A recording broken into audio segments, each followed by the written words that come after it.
I got you.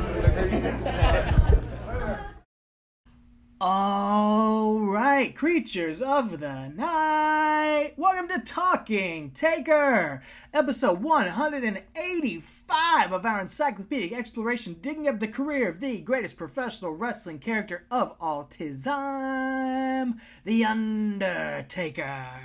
My name is Alex Dorio. I want to thank you for joining us for yet another round of Dead Man Talking. And I am joined, as always, by my tag team partner, my wrestling buddy. He is the Aggro Crag champion. He is Mr. Travis White. And Travis, we are heading overseas one last time for Super Showdown 2020, the Tuaik Trophy Gauntlet match. We're going to see if The Undertaker has some global guts. Travis, do you have it? Dang, you beat me to it. Yeah, I was going to ask you. Tell him, Mo. Yeah, there you go. That's the best. Yeah. Oh, man. Yeah, we're ready to spill our guts here, man, on Talking Taker 185. I cannot wait to get to this. This is a match I've been looking for. No, I'm just kidding. This is something. It's just a match, dude. It's going to be fun to make fun of and laugh at and talk about as we watch it, because spoiler alert, Taker's in it for about 11 seconds.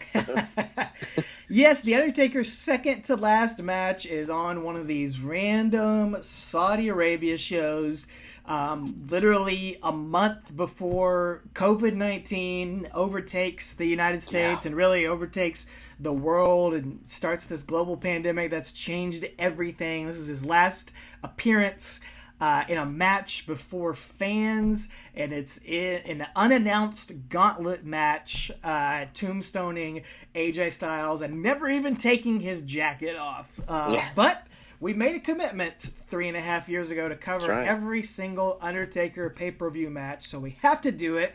And because we're going to miss doing this, we've only got a couple more opportunities to do it, we said, you know what? Screw it. We're going to do a watch along for the whole match. We'll talk about all the other entrants in there.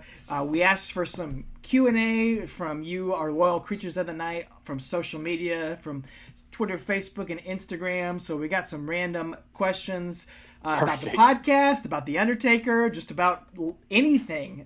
We said ask us anything, and you folks did. So we're going to sprinkle those in throughout the match and talk about whatever we can find to talk about here for our third to last episode and The Undertaker's penultimate match, man. Can you believe it? We've made it to this point, man. It's crazy, man. It is crazy to me that this next to last match is this. Like, it's just crazy. It's insane. Talk about Q&A. Although, isn't that like, wasn't Austin's next to last match his match against Bischoff? Was that an official match? Dude Ranch, I don't know.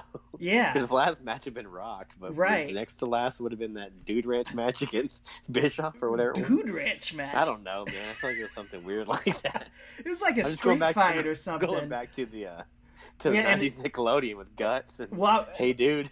I was going to ask you, are you more Guts or Legends of the Hidden Temple or Double Dare? What's your Nickelodeon game show of choice? Dadgummit, man. If I had to pick one, ooh, that's What did you get most excited when you turned on the TV on Saturday morning and saw it was on? Oh, crap, dude. This is the hardest question I've answered in 185 episodes. Probably got more excited about Legends of the Hidden Temple because of Kirk Fogg and Olmec, but I probably wanted to be on Guts more. So I just, dude, tell him Mo. It's just, man, it's just great. And you would have been great on Guts. You could have done it, man. You got some weird athletic skills. you could do backflips and gymnastics. You're always, you didn't play a lot of sports, but you were like weirdly athletically talented. I could see you on Guts for sure. Yeah, what about you? Oh, I was a Double Dare guy all the way. I mean, I watched all of them. Any Nick game show was the peak for me. There used to be a cable channel that was all Nickelodeon game shows, Nick Gas. I don't know why in streaming era that doesn't exist anymore. Yeah, but Double Dare, dude, I loved Mark Summers. What Would You Do was great. What Would You Do was great. That was probably my favorite. Actually. Yes, I loved all that stuff, man. What was the one with with the slime. They always had Danny Tamborelli and Lori Beth Denberg. Oh, and Figure It Out. Figure It Out. Summer Oh, Sanders. Yeah. Anyway, that's our second podcast. Yep. Going through all the Nick game shows. That's an idea. We'll get Woods on there. With Oh, us. he would love it. Yeah. But, we're going to get to Super Showdown 2020. We're going to talk about it eventually. And this is going to be one of those episodes where we just kind of go off the rails. But we do have a couple Undertaker moments to catch you up on and a little bit of things as we bridge the gap from our last match. What was our last match? Was that Extreme Rules? 2 weeks ago we did Extreme Rules. Yeah, we did the Hidden Gems last week. Yeah. So we did Hidden Gems 2 weeks before that. We did Extreme Rules 2 weeks before that. Undertaker and Roman, awesome match. His last full match on American soil, in front of people, crazy, dude. His last true match there. Yeah. Picked up the win there. So that was in July 2019, correct? Sounds great. Yeah, I think so. I can't remember if it was June or July. I think it was July. June. Maybe it was June. June was Showdown, so it was July. Yeah. Okay. Before we get to February 2020 here, let's hit you up with a couple memorable things. Yeah. Let's take the time traveling hearse back to September of 2019 on an episode of SmackDown Live, and this is right before the big changeover for SmackDown, so it's still airing on Tuesdays on the USA Network. But this was a pretty big deal. It was SmackDown Live from Madison Square Garden. And this show was going to open with the gong and The Undertaker making his way onto these hallowed grounds. And I think we've said it a few times that this was Undertaker's final appearance at Madison Square Garden. But this was truly Undertaker's final appearance at Madison Square Garden, as of now. So far. Yeah, so far. And so much for him telling Vince he was done at Extreme Rules. Oh, yeah. Sorry, I was going to say Raw was in MSG the night before. This is a big deal. They were back live shows. They always did house shows, but I think this was their first live Raw and SmackDown for in years from there, because they'd done the Barclays for a while and stuff. But yeah, like you said, so much for telling Vince he was done after Extreme Rules, because, a couple months later, here you go. And they do show some of this on the Last Ride documentary. They show him being backstage, and this might have been where they showed him having like a plaque backstage, like next to Elvis and stuff like that, and thinking how cool that was. And the fans think it's cool too, dude. They are chanting his name even before he makes it into the ring and finishes his entrance, which I don't recall something like that before. Like he's standing. No. He hasn't even gotten to the stairs yet. Music is still playing, and we hear them going, Undertaker. Like, that was really neat. Yeah, it was cool, man. Yeah, like I said, I think it was a little earlier than normal. They're just, we didn't know we were going to see him again, you know? He hadn't been promised it was a surprise. after Extreme Rules. Yeah, it was a total surprise. And Corey Graves notes that Stone Cold Steve Austin kicked off Raw at Madison Square Garden last night. Shout out to the Bottom Line Wrestling Cast, repping them here tonight. And Undertaker kicks off tonight, dude. How awesome is that? That's crazy. Icons dude. of the Attitude Era. Yeah, and that's isn't that where was SummerSlam '98? Was that there? Yeah, that was MSG. Yeah, so that's just crazy that Highway to Hell. 21 years later that they're kicking off Raw. It's nuts, man. And Stone Cold been retired for 16 and a half years. At that point. Yeah. Wild. Taker says he wanted to come out here, take a minute, and absorb all of this reaction from the crowd. And he says that on the Last Ride documentary, too. He says he really did. That was a shoot. He says, for the past 30 years, these hallowed grounds have been my home. He says he doesn't know how many times he's going to come home anymore, but there's one thing he wants people to remember about this place. Titans were born here. Legends made their name here. Heroes were created here. Taker says it's rewarding to know that each and every one of these souls, he took a little piece of them. But their echoes and their memories will go through these halls for all of eternity. So, kind of a generic promo. You think maybe he's just here to just kind of, wave to the fans. Got this sort of like that Raw 25 where he's at the Manhattan Center. But he gets interrupted by none other than Sami Zayn's music. The most annoying music you could play cuts off The Undertaker here. And this is right in, I guess he's been a heel for like a year or so around this point. Maybe a little bit less. I think end of 2017 is when he turned heel. So it'd been almost for a 2 couple but he was years. out. Okay. He was out for a bit. He was out for Yeah, a while too, with okay. an injury and stuff. So, yeah. And But man, he's talk about somebody who you never like, an ultimate babyface,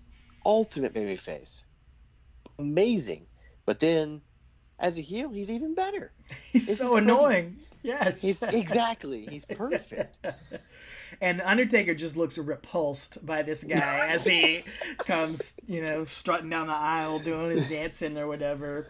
But the crowd, the crowd actually kind of throws Sami off because he gets the mic and they keep singing his song. It's the MSG crowd, and they love him, and he kind of like has to smile and like try to like turn them against him again.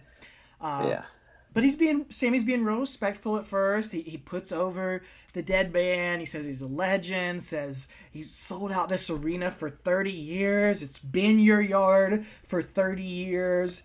But, since it's been your yard for 30 years, maybe you should be letting the new guard take over here. He says, you should even admit that I should have been the one opening up SmackDown and MSG tonight. That's hilarious to me.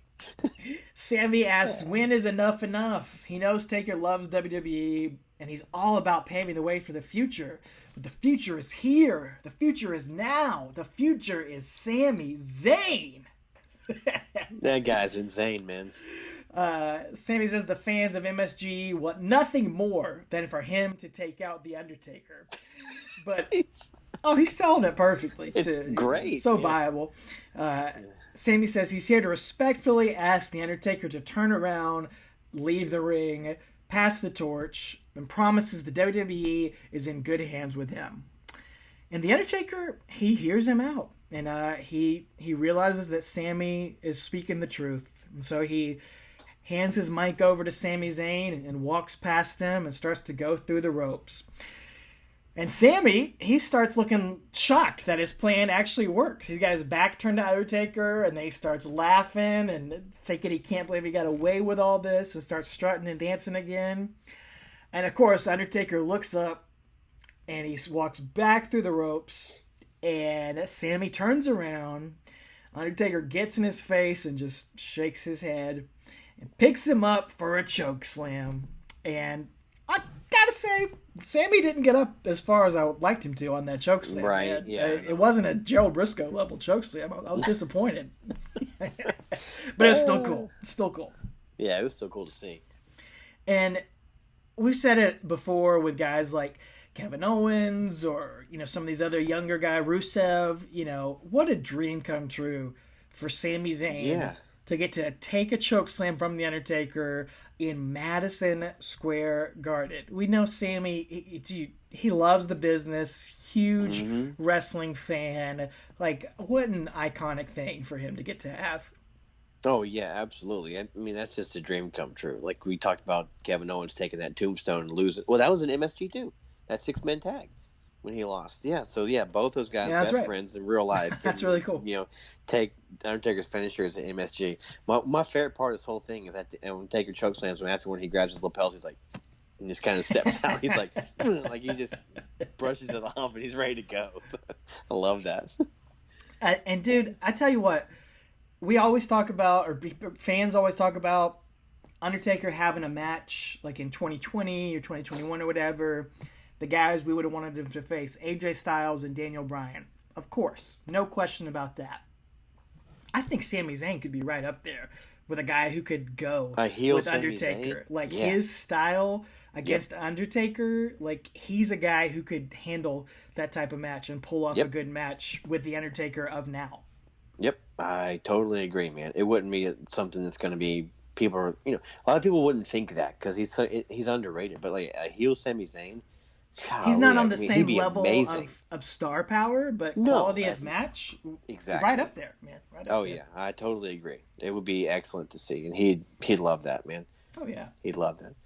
Well, let's fast forward a little bit. So, just wrapping up the history of the business here as we do. SmackDown's going to move to Friday nights on Fox on October 4th, which again, no takers. Say that again. SmackDown's October... going to move to Fox. Yeah, big deal. SmackDown started on UPN. UPN. Yeah. Remember UPN, people? Yeah. CW, My Network TV. What even is that? Yeah. Sci-Fi Network. Now it's on one of the 4 major broadcast networks, which is it's on. I don't know if that means the same thing in 2021 when everything is streaming or whatever, but that's still a huge deal. Weekly on Fox. Yeah, weekly on Friday nights on Fox. I mean, that's prime time television, you know? And so, yeah, huge deal. They rolled the blue carpet out for this night. All the stars were there. I mean, except for Taker. He wasn't anywhere to be seen, which I thought was strange, especially because he's so synonymous with that show, you know? But, now, you know, they had a big night, though. They did. Rock was there. Goldberg was there. Becky was there. It was just a big Cain big Velasquez. Night. Kane. Now, didn't they advertise Undertaker at one point? And then I don't remember. I think they did, and maybe he was backstage, or they had to shuffle the show around or something. There were rumors about that, at least, I think. Maybe that's the case. Yeah, it's a shame. You know, they only got 2 hours, and you got to focus on the current stuff. But, yeah, it would have been cool to see him on there. Because, you know, he's a guy who's... You can't say he's the one who's responsible for that, but, you know, he helped usher the company into a place where it could be sustainable for all these years. You know, obviously Stone Cold, Rock, Cena, those guys too, but Undertaker's right up there with the reason why WWE still exists to this day and is as successful as it is to this day. Oh, absolutely. No doubt about that. So, yeah, just, you know, big news in WWE that time. And, you know, we're not going to cover much of SmackDown at all anymore going forward. But, you know. He still hasn't shown up on Fox. Yeah, you're right. Which is weird. Yeah. Am I wrong? No, you're right. I don't think so. SmackDown that we'll cover in a few weeks he wasn't on there. He was just on Survivor Series. Yeah, you're right. So, yeah, crazy, man. Well, at Royal Rumble in January, WWE announces the Super Showdown from Saudi Arabia is going to be on February 27th, and then on Raw, February 10th. So just, you know, 2.5 weeks before this pay-per-view from Saudi, we see a graphic for the Tuwaiq Trophy Gauntlet match at Super Showdown featuring, again, no build-up to this, just an announced match like a lot of these Saudi shows have been. It's going to be AJ Styles, R-Truth, Rusev, Eric Rowan, Andrade, and Bobby Lashley. At this point. Yeah. Just 6 guys threw darts at names on the board and picked these 6 guys on there. Yeah. They've always, every Saudi show feels like they have like a time killer match on there, like a Greatest Royal Rumble or 50-man Battle Royal. And so now we're going to have a gauntlet match. Yep. Yeah. On this one. Just take that next Raw too, because there's not much for you to talk about. The next week, the OC come out, make their way there. Again, this is the OC. This is Gallows, Anderson, and AJ Styles, and I thought you meant Summer and Seth and Ryan and Marissa. You mean like California? Here we come. Yeah. Here we come. California. Yeah. I never watched that show. I love that theme song though. I've seen every episode. You love that show. Yeah, you did. You celebrate this entire catalog. For sure. Huge OC fan. Yeah. What's it on streaming nowadays? Oh, I watched the DVDs like in 2008. Right. Yeah.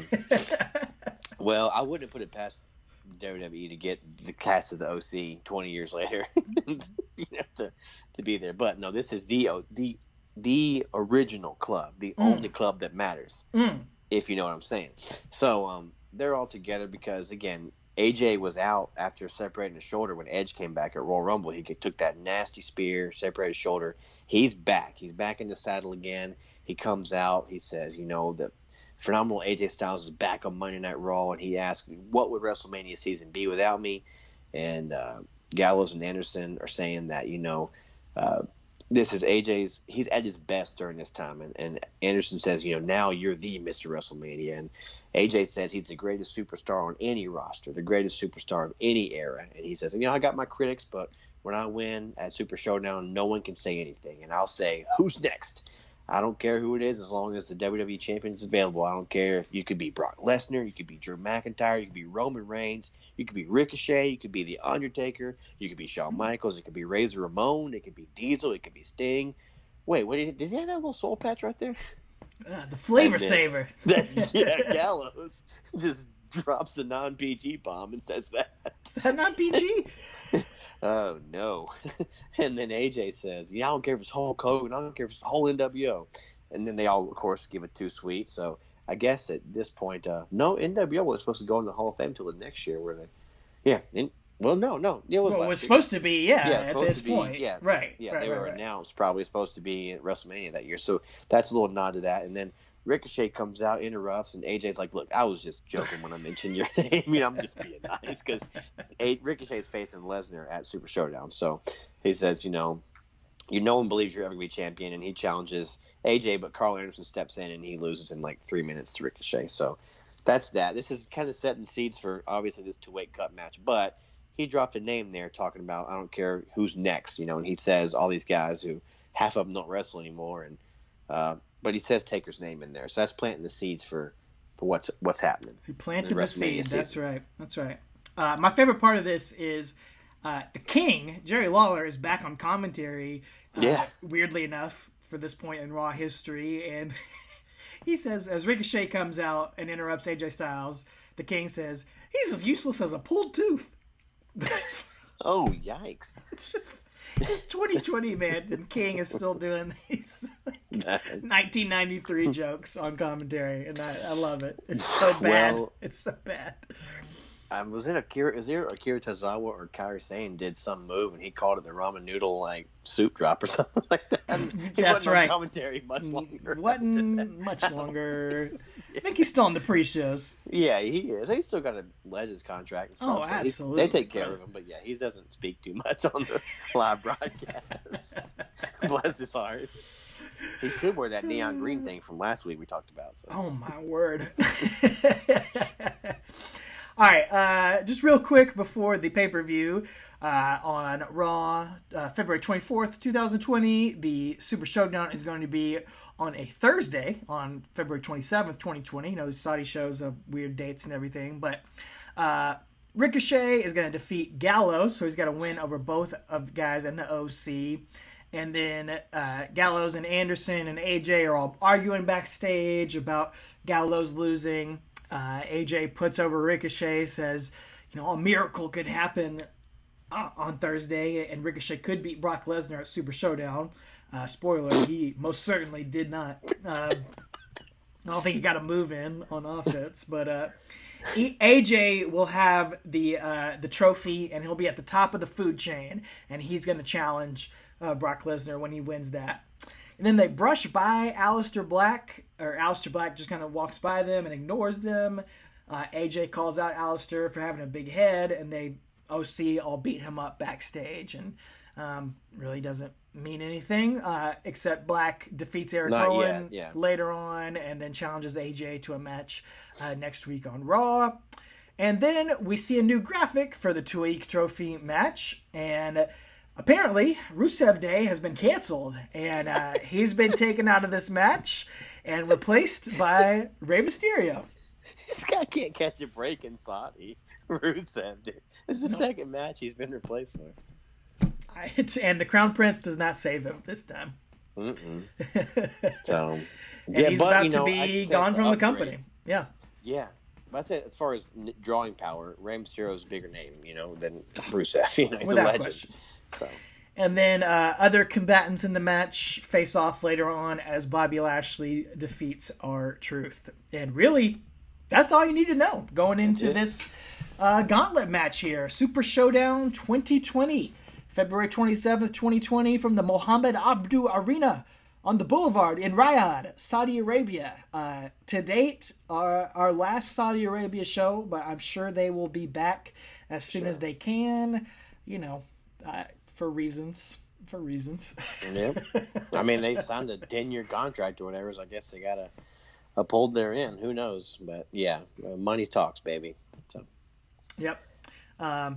So business time. Vince will take his straps down and fly over the corporate jet over the Saudis. Yeah. I did not watch this one live. Did you watch this live? I was at work. I mean, I was reading results on just like refreshing stuff while I was sitting on the computer. But I guess there were some talks and rumors going around that Undertaker might be involved at WrestleMania after missing last year's WrestleMania. Yeah. So, this was going to be, if anything was going to happen, it was going to happen with this show, possibly. So that's, I wasn't really watching week to week during this time, but I was kind of refreshing the results to see if anything might happen with him on this show. Yeah, and I didn't watch this live and, as it happened, but I did avoid, again, like all the Saudi shows, I avoided the spoilers, and I just kind of went back and skipped through what I wanted to see, because, again, it's basically a glorified house show, nothing too significant happens on him. But I was kind of fast forwarding through this because I saw AJ was coming in later. I was like, he's probably going to win this. And then I was completely blown away by what actually happened. I didn't read a spoiler, didn't know what happened. So it was pretty cool, Again, when he dropped Taker's name that week before in Raw, you're kind of like, maybe we'll see something there. But, yeah, anyway. But this is my first time watching this match in its entirety. So we got same here. Michael Cole, Corey Graves, and Byron Saxton on commentary, and this match actually kicks off the card. So, this is the first match of the night.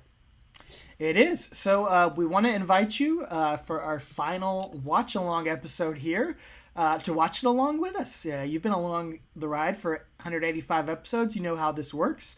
We're going to give you the timestamp on the WWE Network, but we're going to encourage you to turn the volume down on the TV, turn us up, and let us do the commentary for you.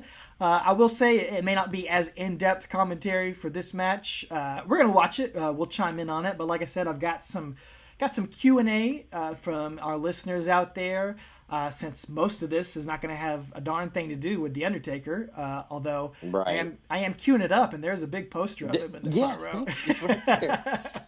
Yeah, we're at 3 minutes and 48 seconds. I think if you just click on the chapter title, that's where we're starting out. So, so 3 just minutes click 40. on. But yeah, there's a Taker from what is that? 97. 7? That's 97, baby. 97. Yeah. He's got the title over his shoulder after he's won at WrestleMania 13, and yeah, man, those guys are some old school fans. Oh yeah, NWO shirt. They got the Iggy. They know what's up. They know what's about to happen here.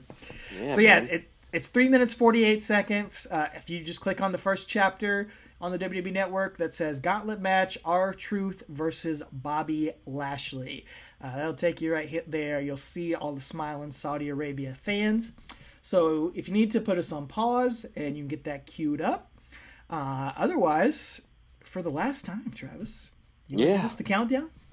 Yeah, I'll give us 3, 2, 1, play, and then we'll push play on play. So, all right, everybody. 3, 2, 1, play.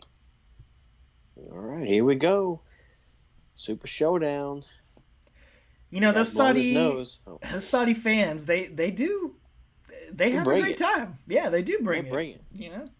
I mean, all right, here we go. Here's the rules. 2 superstars will enter to begin the match. When one superstar is eliminated, a new superstar enters. Elimination can occur by pinfall, submission, disqualification, or countout. The match continues until one superstar remains, and that superstar will be declared the winner of the prestigious two-way trophy. Prestigious, yes. I love how it's just like it's the first time it's ever been presented. It is the prestigious. Look at it. It looks like a ice block of Mountain Dew. 2-8 Mountain Dew trophy. Oh, I love it, man. It's such a stupid wrestling thing. It's like an old school thing. I love it. Oh yeah. It's like something in like Memphis or something. Like, we're gonna have this street fight for the Memphis toilet bowl. It's just like they make it whatever they want. It should have been for a briefcase full of $15,000 or something. Yeah. Look at Graves' shirt. Oh, here he comes, man. The man that time forgot. What's up? Yeah. I mean, Benjamin Button. Dude, this guy is amazing. Look at those pants, man. Bright red capri jeans. I love it, man. And the fans love it. They're chanting, "What's up?" Dude. Still doing the same gimmick this whole time, too. Hasn't changed a bit. Yeah.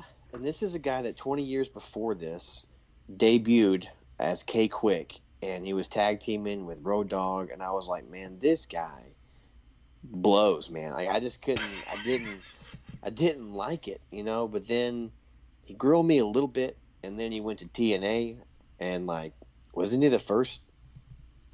Ken Shamrock was first champion, but he was the first like black NWA champion, something like that. And like that, he was the truth, and he had this, he had this angry side to him, and I started digging him then, And then when he came back to WWE, I really dug him, man. He's obviously better as a comedy character than a serious threat to anybody, but he is so funny. Although he had a great little heel run against John Cena, and then Awesome Truth with the Biz. He can do that stuff. Oh yeah. But yeah, for sure, he's found his niche like this, without question. Yeah, he's got headphones on. Yeah, you got to hear. He's got the in-ears, man. He's got to hear his song when he comes out. Oh, PlayStation shirt that guy has. Awesome. Yeah, man, and another guy, his opponent here, Bobby Lashley, who had just come back a year before. Right, 2018. Yeah, right after Raw, or right after that Mania 34 I was at. Who started in 05 or 06. Of course, unfortunately, we saw him win the Extreme Elimination Chamber. As he's here with Lana. I forgot his about wife. that. It's so crazy that like this is what is this, February 27th? Yeah. So we're recording this. Well, by the time this episode drops, it'll be February 27th, won't it? So, a year later, and this guy is about to probably win the WWE title. Potentially, yeah, after all these years. Well, that's my point I was getting to, is like, both these guys been around since the early 2000s, on and off. Mm-hmm. But, now they're just as relevant as they've ever been. And, like, a guy like Undertaker, around for 30 years, that was so rare back in the day. But nowadays, it seems like it happens more and more and more. These guys, longer and longer and longer runs in WWE. Like, R-Truth's current run has been going on for 12, 13, 14 years, something like that. And two, though, like, to your point, opposite of Taker as well, because he was relevant from day one. These guys have taken that's a good point. Decade and a half to but I mean I agree with your point about they're there forever, but also they're not relevant main event top tier guys that Vince believes in. Like Taker was that from day one, man. Yeah, we talked about it last week. Won the title. Like it's insane to think, because that is very rare. Because Bobby Lashley, again, we've gone on record saying, I was not a huge fan of his at the beginning of his run. I always wanted to see him in Lesnar, but he was there after Lesnar was gone. And so I still think it's a shame we haven't gotten that yet. But what he's doing in 2021 right now, the end of 2020, 2021, has been, in my opinion, his best work I've seen from him. He's more like the TNA Bobby Lashley, who was actually pretty close to the real guy. He's a Bellator fighter and just kind of comes in there and knocks your head off. I like that version of Bobby Lashley. I'll tell you what it reminds me of is Mark Henry. Mark Henry could not have cared any less about him for the first 15 years of his career. And just overnight, he finds this Hall of Pain gimmick, and he's my favorite wrestler. He's awesome. For a couple of years. He's the best. And he does the fake retirement and all that stuff. It just took him that long, but then he finally, everything just clicked. And it feels like that with Bobby Lashley. Could not have cared less about him. For the first 15 years of his career. But now he's got this Hurt Business deal with MVP, and it's like overnight, man. Just everything started to click. Oh, yeah. Truth going at it, him and Truth. And Truth's doing some, what's up? There he goes. Truth with Stinger Splash, taking a page out of Taker's book. How do you feel about gauntlet matches, Travis? Okay, for one, they're very overused right now. It's so much. It's a crutch they lean on so much, and it all started around this time, maybe the year before. When was Kofi Mania? 2019. Yeah, so that era, 2019, when they did the gauntlet match, and I think it was during that build for Kofi, and then Rollins did one. There was like an hour-long match, like all of that, and now it's so lazy. It's lazy booking, because right before Elimination Chamber this past Sunday, there was like the Raw before, it was all the participants in the gauntlet match. And it's just like, I like gauntlet matches when there's stakes Mm-hmm. and when you know it's not just a time filler. But this is just time filler, man. That's all this is. There's no stakes. The prestigious cup is nothing. So, but I used to like them a lot, but too much of a good thing is a bad thing, and they really overplay it nowadays and overuse it. What about you? I was gonna pretty much exactly the same thing. Yeah. I hate them now. Like, again, you could have a good one, sure, but it's like the 3-hour Raw symptom thing. It's like, Yeah. we gotta have something to fill the time, so we'll have a singles match that turns into a tag match every single week on Raw, or we'll do a gauntlet match, or we'll have we'll have two guys wrestle in the first segment, and then we'll have them wrestle in the main event again, just because it's like, we got to fill 3 hours somehow. And that's what this feels like here too. Like you said, stakes. If there's stakes to it, if there's a reason for it, like a beat the clock type thing, like that sort of stuff is great. But this just gauntlet match for the sake of a gauntlet match, Right. It's dumb. It's stupid. Now, and it depends too, like who it is. Like if you'd have given me early 2000 or even WCW, if you just said we're gonna have a gauntlet match on Nitro, it's gonna be Eddie Guerrero, Dean Malenko, Perry Saturn, Raven, Benoit, DDP. Like if you just said like that, you know what I'm saying? Like I would have been like, give me 3 hours of that. I couldn't, because that would have been insane. Or like cruiserweight title gauntlet match, and it'd have been Cyclope and El Dandy and La Parca and just Psychosis and all those guys. Like I would have been all for that, because it was just a more exciting time, and you never knew what was going to happen. But like I said, and it was so rare, they didn't do that back then. But now it's just a go-to. It's just a go, and like these guys don't. They just announce these guys are in the match. It doesn't mean anything. So that's the thing. It's not like if they were like, okay, the winner of this two-week trophy gets the number 1 spot or the number 6 spot in the Elimination Chamber, or gets to whatever, have their pick of a title to go for at WrestleMania, like something like that. Something like that. That they're building toward, But no, it's like you're gonna get a piece of the aggro crag, and it's like, which the prestigious I wanted that. 2-week trophy. I wanted a piece of that. Everyone wanted it. Kid. Yeah. Bobby Lashley, the Almighty. So do you Almighty. what's your WrestleMania prediction? Like how's this all going to shake out with The Miz as world champion and Bobby Lashley getting the title shot? What's going to happen, man? So as we record this, Bobby Lashley and Miz are supposed to go 1-on-1. I'm predicting some shenanigans that's going to make that last until R-Truth he just did shuffle. his favorite wrestler, John Cena's move, yeah. And he's going for the attitude adjustment. No. My internet's about to crap out, so well.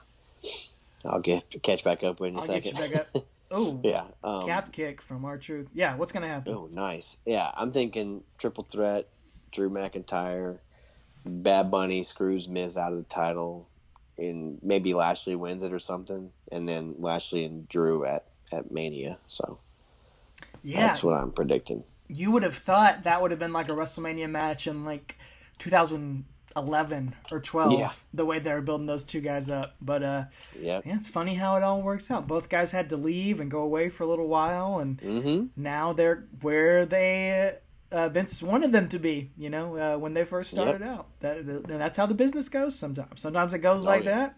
Sometimes you got an Undertaker who's just there all the time. And Lashley, so he just pulled a Goldberg and ran to the turnbuckle and hit his head on it, but thankfully did not literally concuss himself on there. Right. Truth just rolled him up and eliminated him from the gauntlet match, and now Lashley is beating the crap out of R-Truth on the outside, giving him a beating, laying into him here. He's out of there. Yep.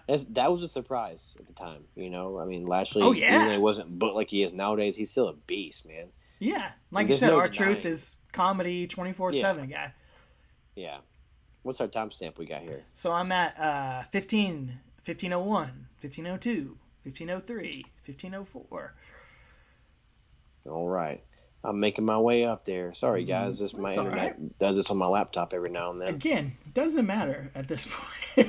Yeah, there's no taker sighting. So, well, speaking of technology, let me. I'll sprinkle some of these questions in. We don't have to throw them all in at once. But we asked you guys for some Q&A for this episode for stuff to talk about. So while Travis is getting his internet queued back up, 15, 33, 34, 35, 36, 37. Lashley looks like he's going for the spear. Tell me when you're at 43. I am at 43. Yep. Just speared R-Truth, flipped him inside out. Yep. So our buddy Randy Turco said, after 185 episodes, how many would you guys say you've both recorded in person versus virtually? Was there any difference either way? Preparation-wise, is the dynamic any different? And then said he takes pride in being the 1 in 184 and 1 as far as getting to sign off with the hashtag #TakerEasy. Which I believe St. Ridley did, but that was not in the official count canon, of episodes. But as Andrade comes out here dressed like Hakushi.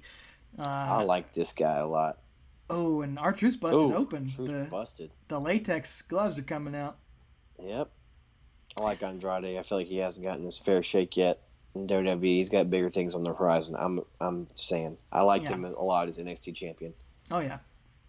But anyway, so how many? I think we went 180 virtually and 5 together. Is that right? I think that is right, man. Crazily enough.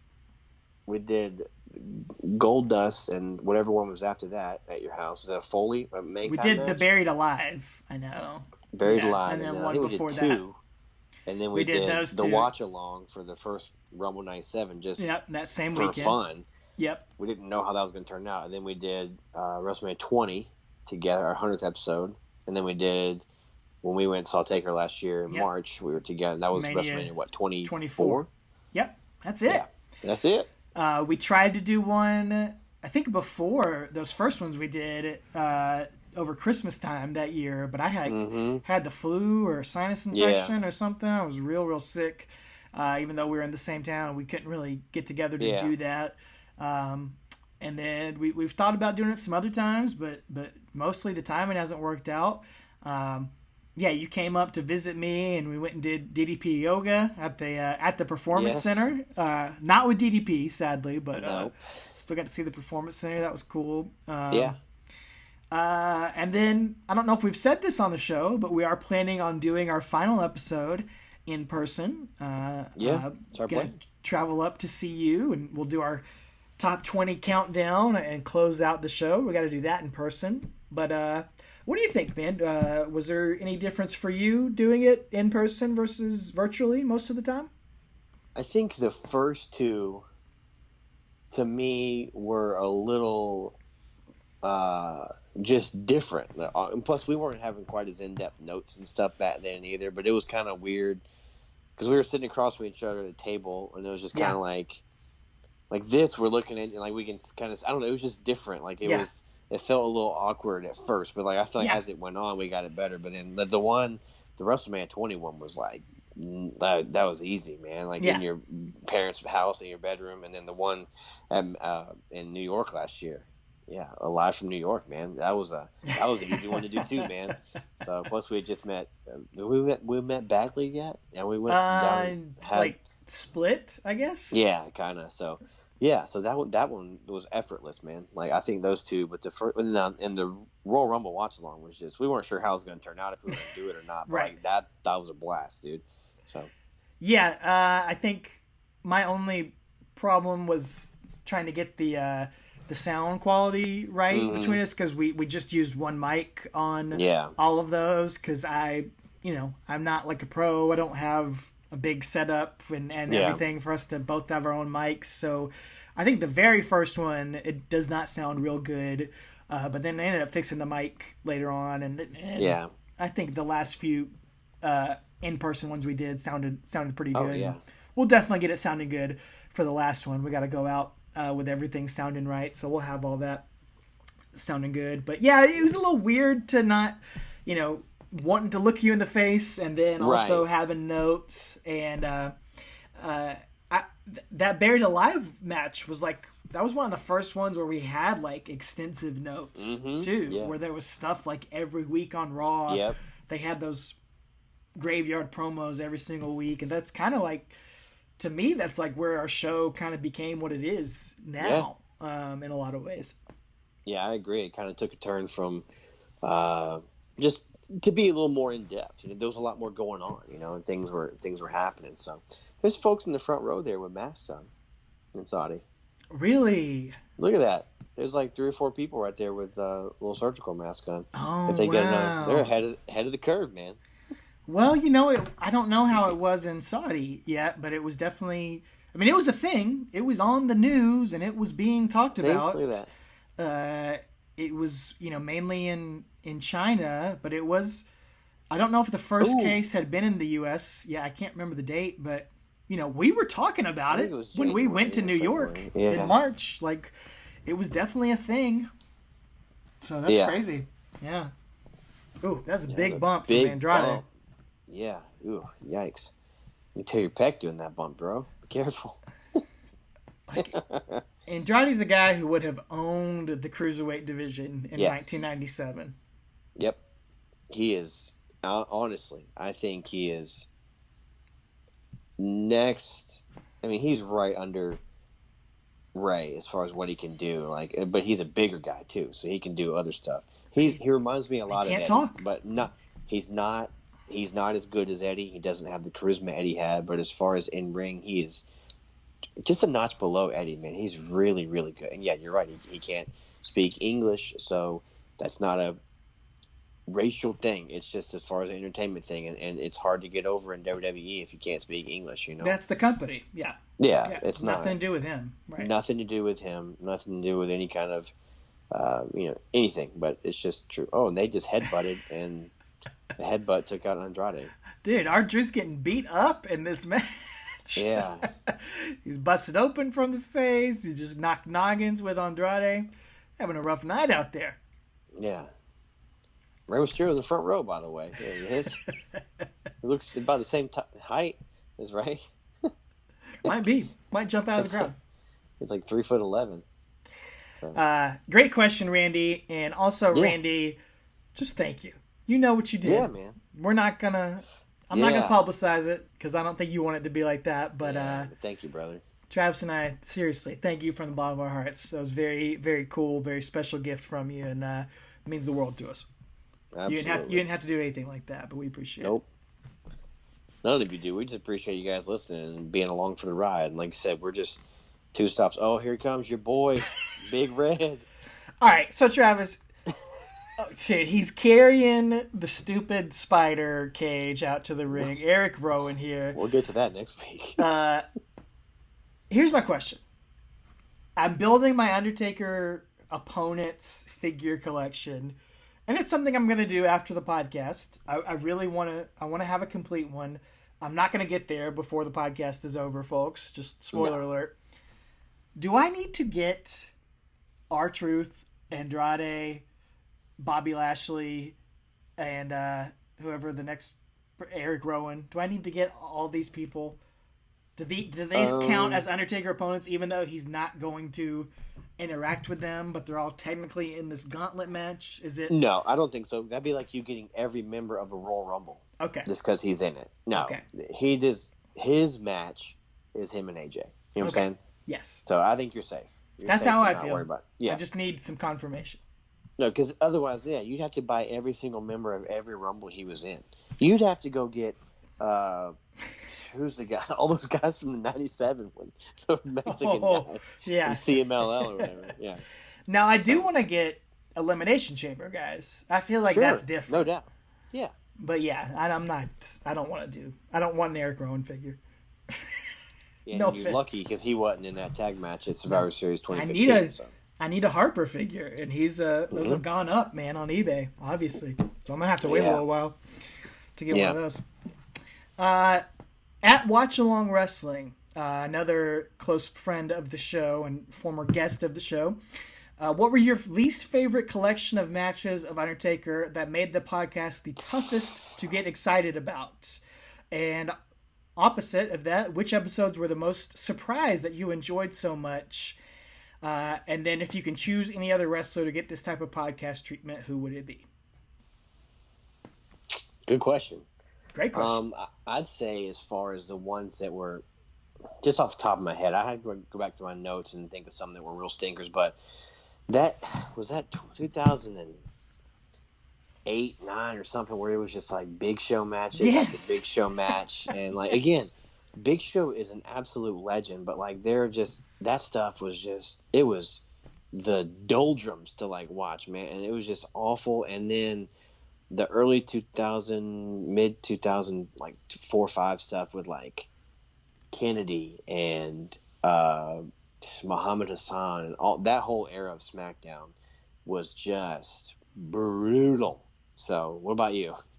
Oh yeah, I mean those were my 2 answers. I would say the King Kong Bundy. that was bad. Like still gets me hot. King Kong Bundy, Kamala, Mabel. That was not a great stretch, but those were at least still sort of fun to talk about from that era. There's enough cheesiness. Same with Kamala and Giant Gonzalez back to back to back to back. There's enough goofiness going on that's fun to talk about. Yeah. Exactly. There's enough of that in there. Ooh. Stair shots. Truth. Yeah. Oh. And Art is going to call it out. He's going to disqualify. I thought they said no DQs. Oh, no, they did. They said there are DQs. Yes. You're right. Yeah. There are DQs. Yeah. Yes. So, Eric Rowan doesn't read the instructions, and now he's putting R-Truth back in. So, what a kind guy. But anyway, yeah, those were some brutal stretches, though. What about stuff you were surprised you enjoyed more than you did? Ooh, JBL. That's the answer. JBL. That is the answer, because I was trying to think. Yeah, we hated him. I mean, we hated him. Yes. In 2004. I stopped watching SmackDown weekly because of him. And that was not X-Pac. That was, I hate you. You're ruining my show. You're ruining professional wrestling with your trash character. You're killing Eddie Guerrero. I can't stand it. I did not watch, and then us going back and visiting, we both turned a corner on JBL, and he has become one of our favorite Taker opponents, man. He's awesome. Yeah, that has to be the most surprising thing, because I could say how much I enjoyed the Edge storyline, but I knew I was going to enjoy that. But I think JBL is the most surprising thing from this whole experience. Here comes AJ Styles. Did you get a chance to watch APA against Taker and Kane from that WXW show? Good heavens, man. Yeah. And the Hakushi one. That was fantastic. That was really cool. Yeah. Yeah, for sure. I think that's the perfect answer.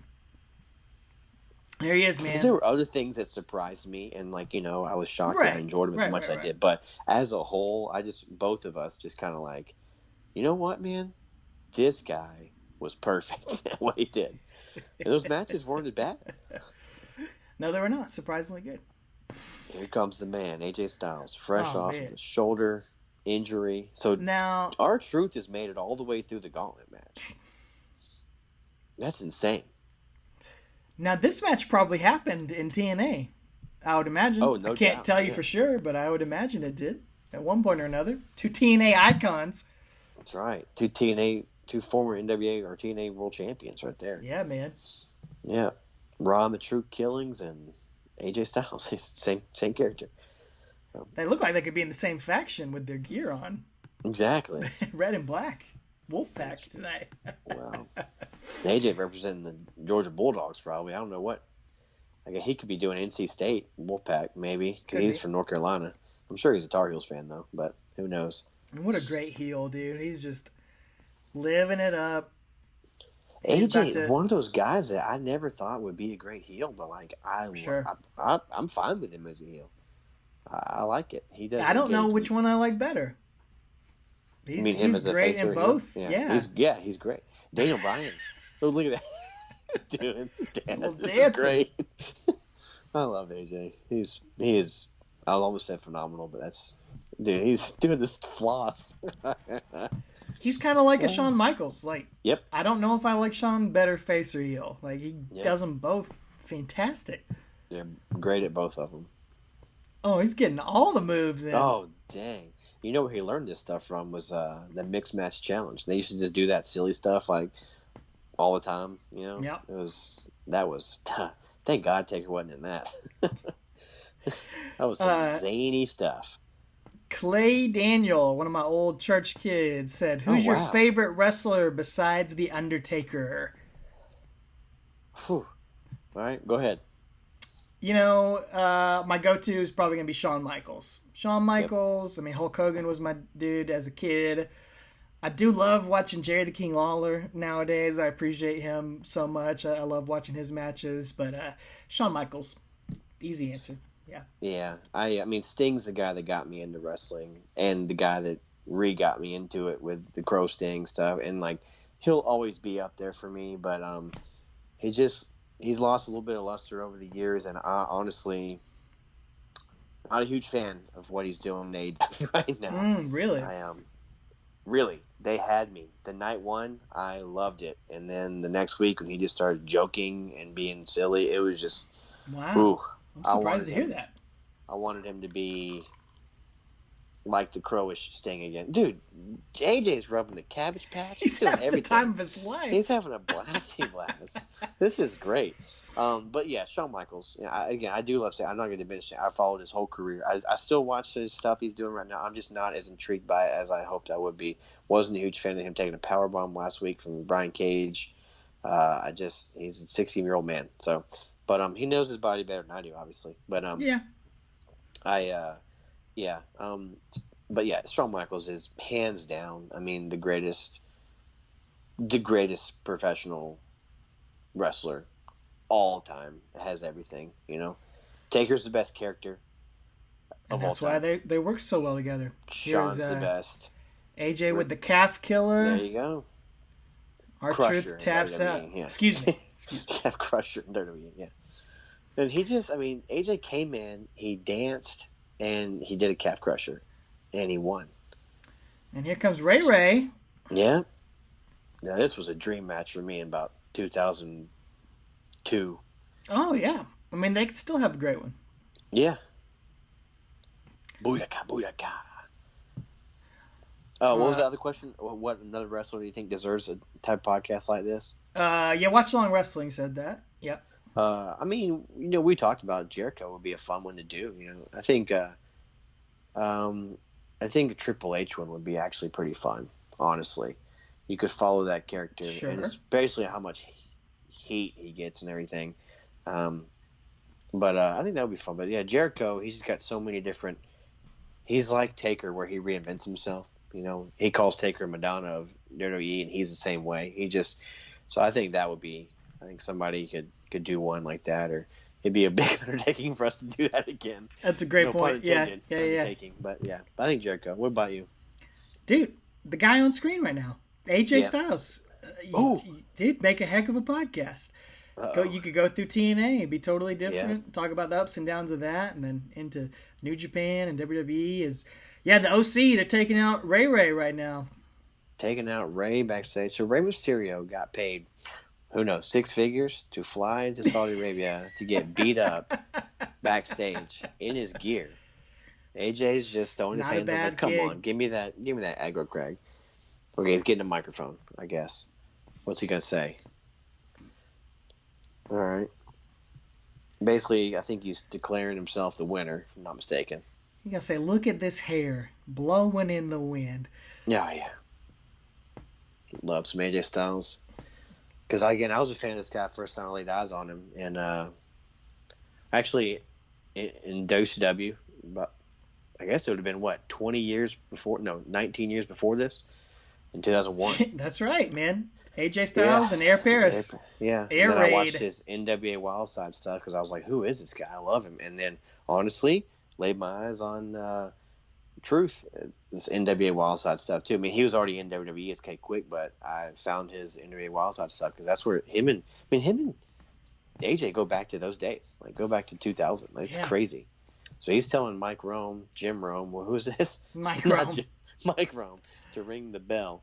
And you're right. There's kids in the crowd with face masks on. Yeah. That's crazy. Yeah. Yeah, but AJ Styles wants to forfeit. He wants to take the crag home, put it on his mantle along with the up, down, down trophies or whatever else he's won in his career. Who knows? He got all kind of like sweet Super Nintendos and all kind of Mm-hmm. sweet swag from like Japan and stuff he's got. Yeah. Just a gamer nerd. And now they're going to count Rey Mysterio out. Yeah, AJ's such a fun 4, heel. 5, 6. And what? Wait a second. Uh-oh. Gallows is down. The big Fake LG Kane is down. Uh-oh. Oh, no. The machine gun is down. Gunka. Machine Gunka. They're down. The Good Brothers, the tag team. And Man, there's a who's couple this? of black boots, Oh. leather jacket, leather robe. Wait a second. Oh, man. Uh-oh. His boots are AJ made for is- walking. I mean, Taylor must have really pinched a nerve in Luke Gallows' throat. He is holding that thing. Crazy.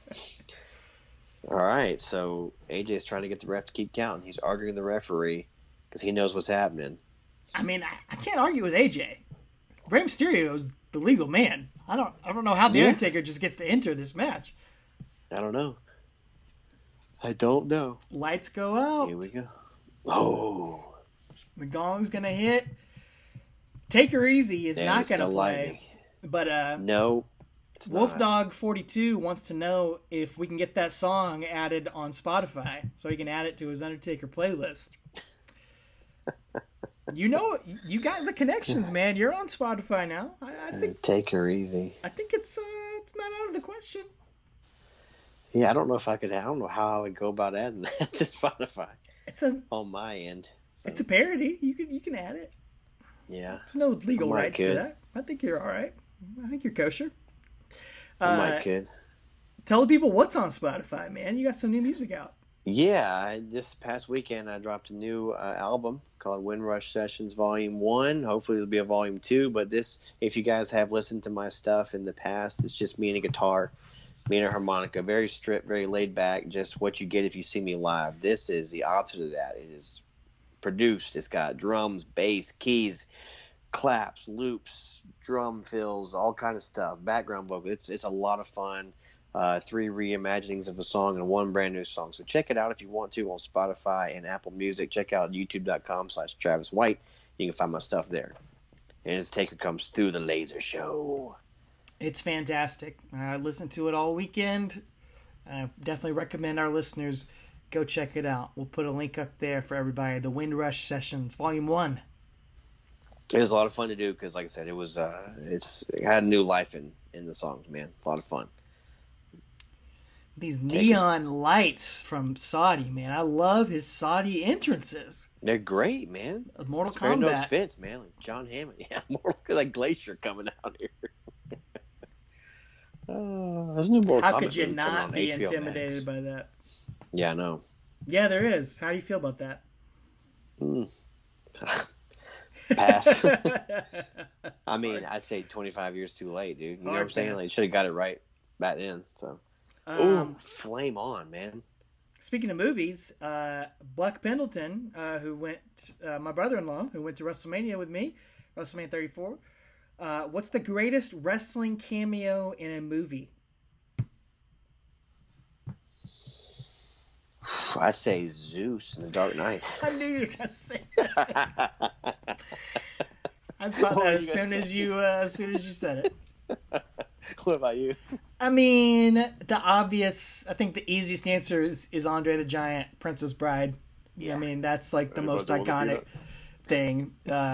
But Big Show and Jingle All the Way is Big Show fantastic. In Waterboy, dude.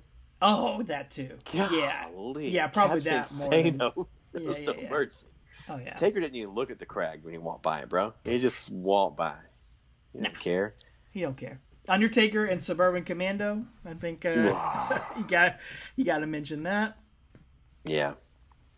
Good, because you can't call They Live a cameo because he's a starring role in that, you know. So Piper, but yeah, I'd say you can't see Ready to Rumble because that was, you know, Yeah, it's not It was really supposed to cameo. be that, yeah. But Yeah. I'd say Zeus in Dark Knight. So, He was saves great in two that. boatloads full of people. He's great in it. Yeah. I can't argue that. Rest I can't his soul, argue that. Tiny Lister. Yeah. Rest in peace. Look at those flames, man. They're everywhere. This intro, this walk down is taking longer than some of these matches did. It definitely was longer than some of those segments. Yeah. At the match. But what a treat. This was not advertised. Not advertised. Big surprise here. And what's going to happen? AJ Styles, he is getting that finger all up on Undertaker's chest. Taker's got that high chested spandex again. Ooh. Goes for a punch. Taker goozles him. As the smoke billows all around them. Choke slam! Look, the crowd is on their feet. Of course they are. And all the phones are out. You know it, man. Choke slam and boom. Left arm, right arm. The hat is on. The jacket is on. The pin is counted. That's it, dude. The Undertaker wins the prestigious 2-item trophy. Is that guy really that tall? Or is he standing on something? And this is Taker's last match in the wrestling ring. His second to last match ever. Mm-hmm. Last match. His last official match. In a ring on American soil was a tag match. His last match in the ring, didn't even take his clothes off. Amazing. So Ray got the better end of the deal. He got to not even do anything. He's backstage. Taker flew over there and did this, and he made $100,000 off of this. I guarantee you, he made $100,000 off of this. Oh man! But of course, crazy. We're all sitting here wondering, all right, WrestleMania season. Mm-hmm. We know something else is coming, and at this point, we're thinking they're gonna have a real match. Mm-hmm. We have no idea what's about to be in store for the month of March, but we're thinking Tampa Bay, the Pirate Ship Stadium. We're going to have Undertaker and AJ Styles try to pull off a match in the ring. Undertaker's been a little shaky in the ring for the past couple years, but if anybody can pull something special out of him, it's going to be AJ Styles. And of course, that's not quite what goes down. Right, yep. And another thing, too, is in my mind going off at this point in 2020 was, okay, Taker just beat him. Yeah, it was 11 seconds, but does that mean AJ's going to beat him? That's going to be his last match. Like, go out with looking up at the lights like most guys do, you know? Great point. He's one guy who didn't need to go out looking up at the lights. Like, his character it's fine the way it was. And his ending is perfect, and we'll get to that next week. But there it is. And of course, trophy. Yeah, Undertaker's going to put that under his arms and take it back to his trophy case. Or not. He's going to mean mug it, get that shot that Vince wants, and just stare at it. What sort of alien movie is this from? Yeah, is this from like Man of Steel or something? Like, yeah. From the Shazam movie? That pyro. Flames, man. That's a money shot right there, though. You can keep that trophy, Vince. Yeah. You can put that in. I bet it's in the warehouse, dude. Leaves it behind. You know it is. Yeah, Taker just leaves with it. No thanks. He doesn't even fist bump it or anything. He just goes. But yeah, and man, fireworks. This was a surprise. Oh my. Dang, it got dark there too. Woo! Look at all those fireworks, man. For one choke slam. I mean, it's prestigious, bro. What do you think? Awesome. Prestigious matches, prestigious awards deserve that. There you go, man. 5 stars. That's crazy. I mean, this is crazy. He didn't take anything off. Never seen anything like it here as he looks back. And we're waiting for it. Wait for it. Wait for it. And 1, 2, 2.5, 2 3/4. There it is. Yeah. Boom. All right. Got the fist raised. It's ready to go. It's road to WrestleMania. like you said, man, we think we're getting. I mean, I'm chomping at the bit, dude. I'm getting Taker and AJ Styles in what's probably going to be his last match. Kofi and Big E are hyped for it. Oh yeah, they're hype. Big E's doing his Undertaker impression. Yeah, stick around for that. That was great. Oh, that was great. All right, yeah, we can quit it now though. That's it, man. That is the Undertaker's second to last match ever. That's nuts. What else is there to say? It's an angle. It's a Yep. It's a thing to get to the thing that we get to next week, and that makes it all worth it. Yep, exactly. We got any more brain busters? Oh man, I got a lot more. I thought we'd get to more of them during the match, but let's run through these, man. We've only been on the air for an hour, so let's do some rapid fire Q&A here. Yeah. Graham Fitz Seidel, we heard from him a few times at G Seidel 1990.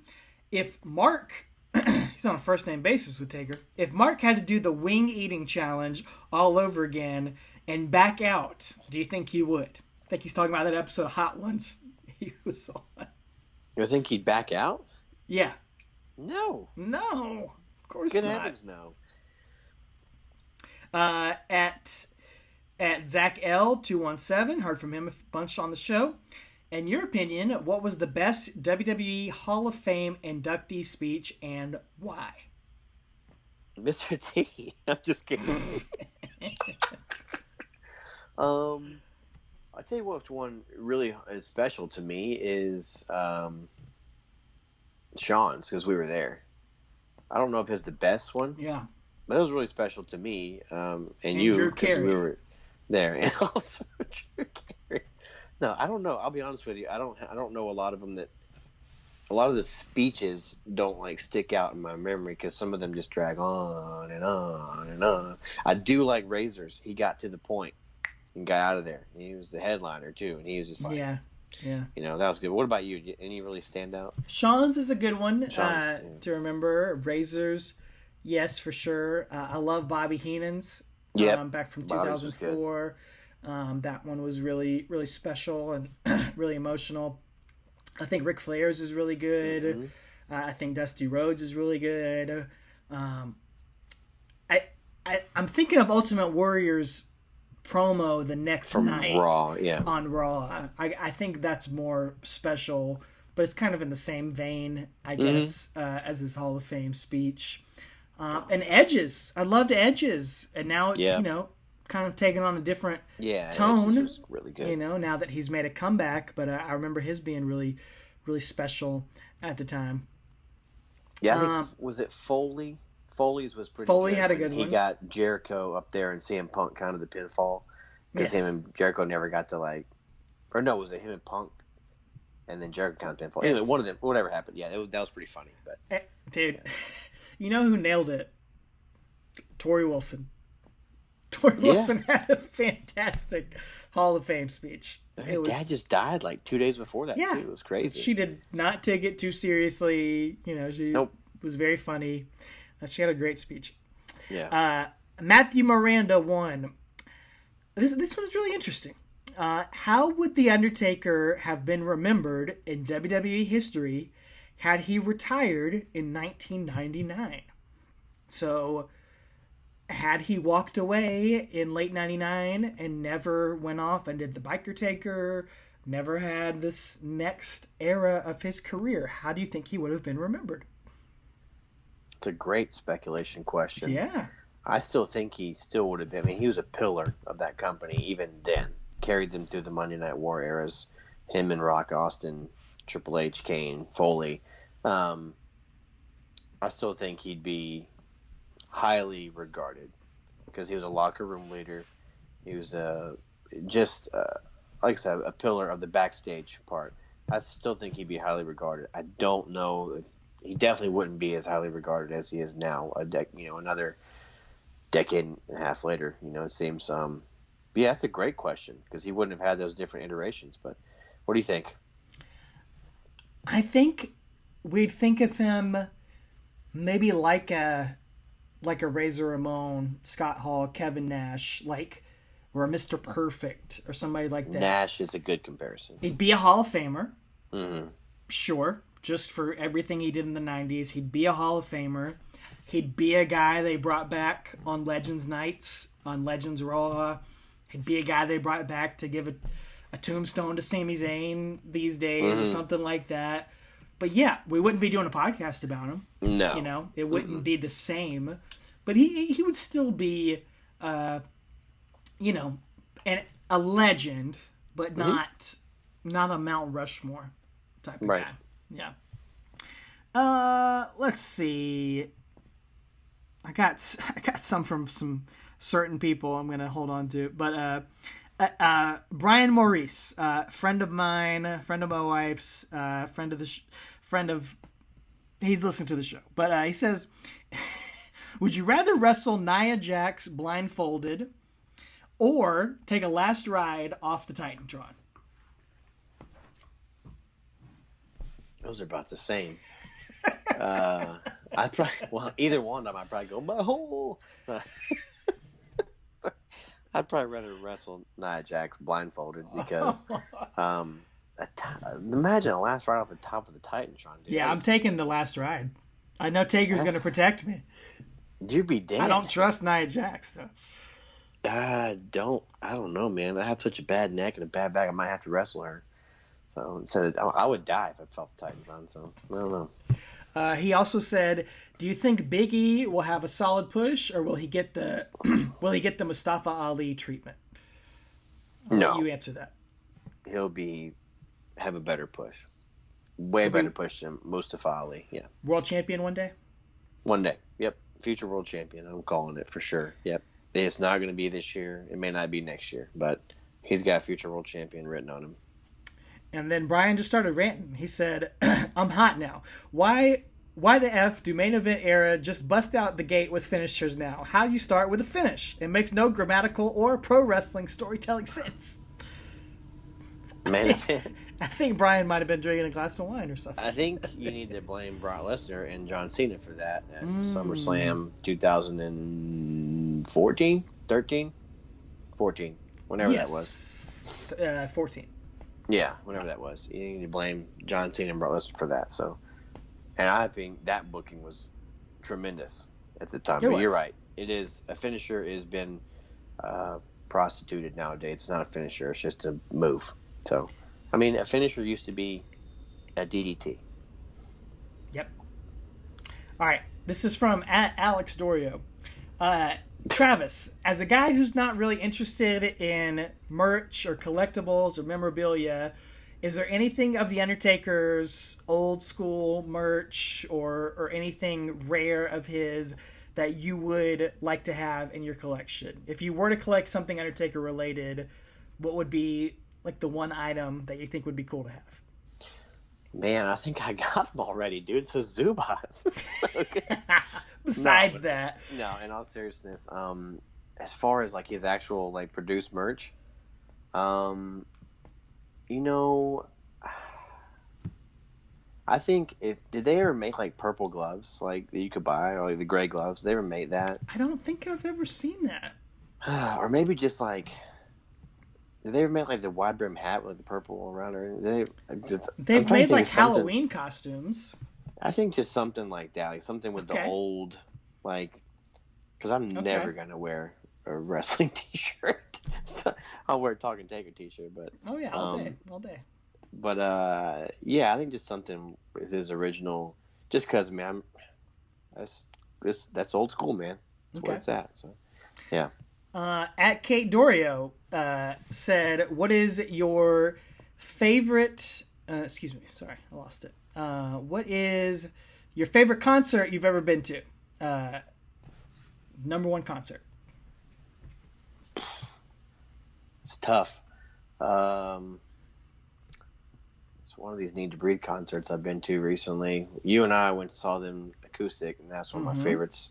That was great. The next one I saw after that with acoustic was really good, and I saw one a couple years ago with my son. It was the last show they played as the same band before his brother left, so that was my favorites. But Pearl Jam really feels really good, but I'm not really into them anymore like I used to be. So probably one of the most recent Need to Breathe shows I've seen. It's probably my favorite, maybe one of the acoustic shows. Probably the one you and I saw, because they played 3 songs that were on my bucket list I'd never heard before.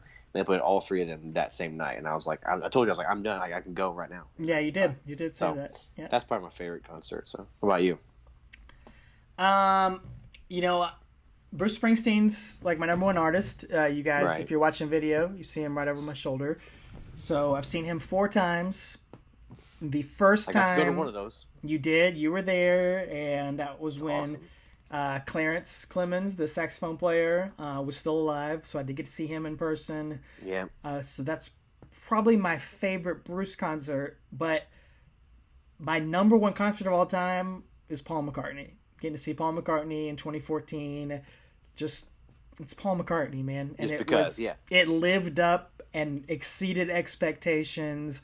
He just crushed it for 2.5 hours. Played Beatles stuff, played Wings stuff, played solo stuff.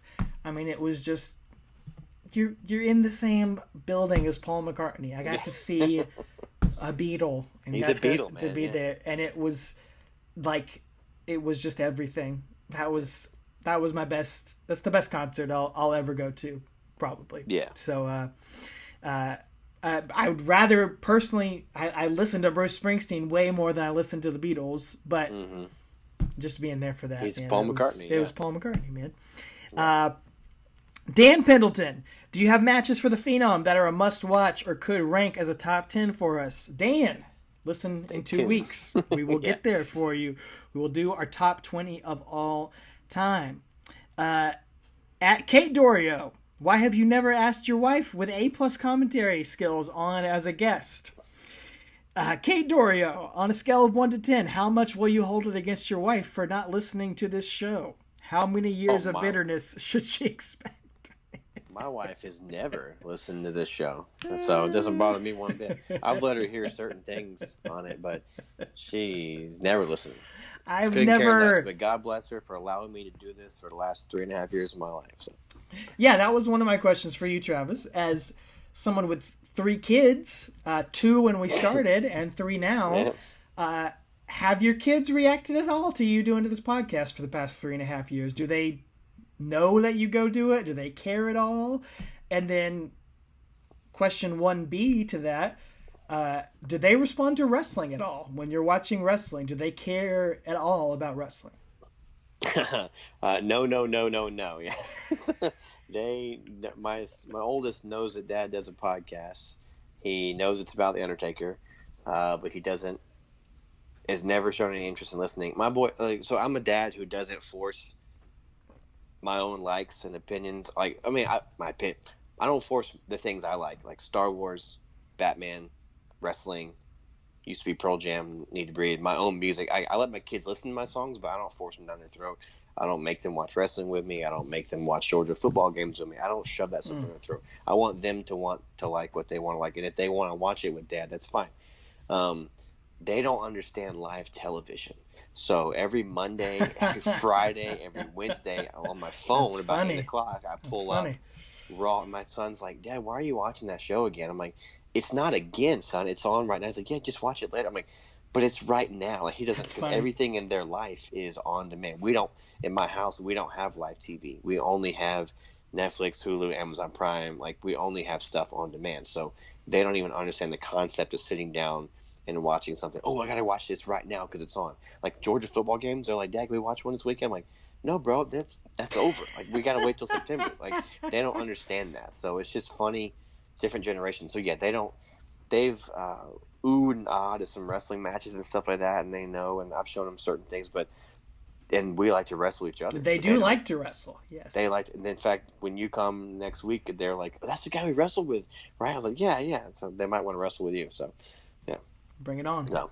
Anyway, but yeah, my kids couldn't possibly care less about wrestling, and that's fine with me. So. Oh, I can't believe I'm going to ask this right after I asked that question. But Pat Viveros said, gun to your head, you have to let one of these guys give you a naked tombstone. Would it be Undertaker or Kane? I mean, I guess Taker because it's OG. What about you? Midian, of course. Oh, yikes. That would be one. He has a fanny pack at least. It's got the fanny pack.